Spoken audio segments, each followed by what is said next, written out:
we've seen a number of reports this year about tour cancellations for a variety of different reasons. But one of the reasons has been poor ticket sales.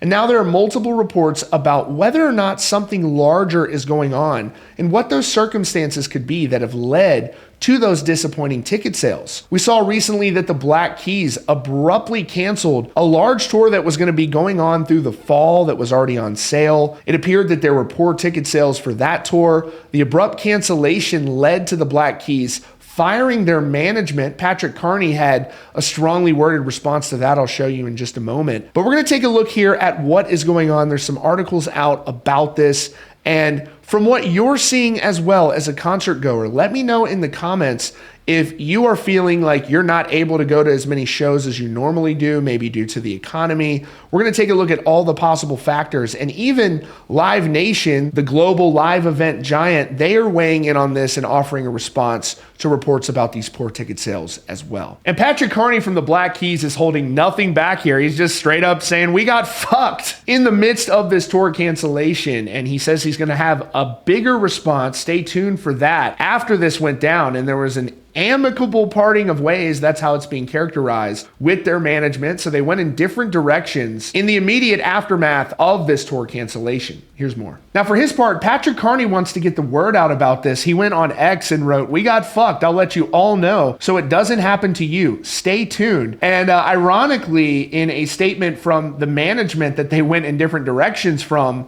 they said that it was amicable. So, maybe it didn't have anything to do with the management, but he is using a lot stronger language to explain this situation than maybe some other people are. So we're going to have to see. It seems like there's more to come in this situation. But this brings me to the broader question as to whether or not there are underperforming ticket sales this year and what may be the cause. And I'm sure that a lot of you have an idea, and I'd love to hear that in the comments. So there have been a couple of articles about this recently that really caught my attention.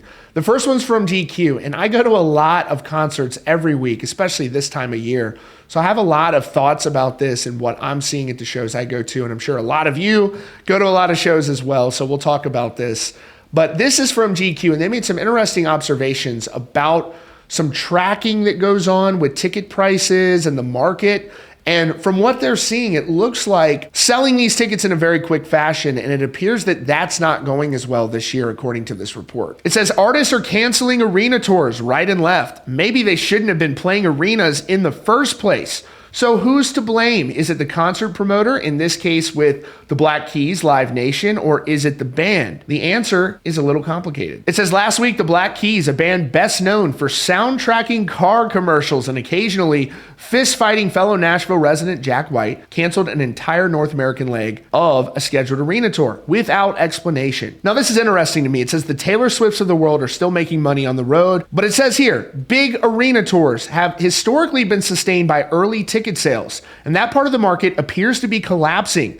The Twitter account Under Face Value tracks price drops in undersold shows and other peculiarities across the ticketing ecosystem, and it is very much an ecosystem. It says its mantra, because soft sales translate into crazy 11th hour price breaks, is pays to wait. If you'd waited for the right moment, you could have seen the Rolling Stones in Seattle for $29. Wow. Later it says, so who's to blame? Is this the fault of corporate mega promoters like Live Nation, which produced the Black Keys tour, booking artists into the biggest venues possible, then jacking the price of everything from tickets to parking to concessions, all regardless of what the markets will bear, while tightening their grip on the marketplace to the point that the Department of Justice is preparing to sue them in federal court for antitrust violations? Is it agents and managers gassing up the artist? Is it the artist's desire to sell out these giant venues? Maybe all of the above. And that is a great summary there in this GQ article. With these bigger Live Nation tours, it was always my understanding that Live Nation would kind of give the artist upfront money, and then they would go out and sell all the tickets as the promoter, fill the seats, etc. But the artist pretty much gets paid regardless. And so I would love to know what the factors were that led to the cancellation of this tour. But it seems as though it was poor ticket sales, any way you look at it. The thing is, though, I don't think there's any real rocket science to the ticket prices that Live Nation has been putting out, which have been controversial to say the least, when you look at things like dynamic pricing and just the outrageous cost of concert tickets right now. And so I don't think they had any idea of how high the prices could go. They were just going to raise them as much as they could and see what people are willing to pay. And people were willing to pay prices for a long period of time. But the economy doesn't seem to be doing so well right now. I'm not an economist, but it seems pretty obvious. And so I would imagine a large number of you will say in the comments that even though you may love an artist's music, at a certain point, the price becomes really unappealing when you have so many other financial responsibilities that you have to meet. And so some of these bands are going to have to take that step down into venues, and there's nothing wrong with that, that might be more suitable to the demand. It might not even have a lot to do with the current popularity of the act. It might just be the current economic situation and the ticketing prices. And so I don't know enough about how much it's going to cost for the tour to happen, but it definitely seems like ticket prices for certain acts are way too much. Now, Stereo Gum also looked at this. It says the curious case of the underselling arena tours. And check this out. And just as I mentioned, it says, judging from anemic ticket sales and plenty of anecdotal accounts, Anderson isn't the only fan who balked at three-figure prices.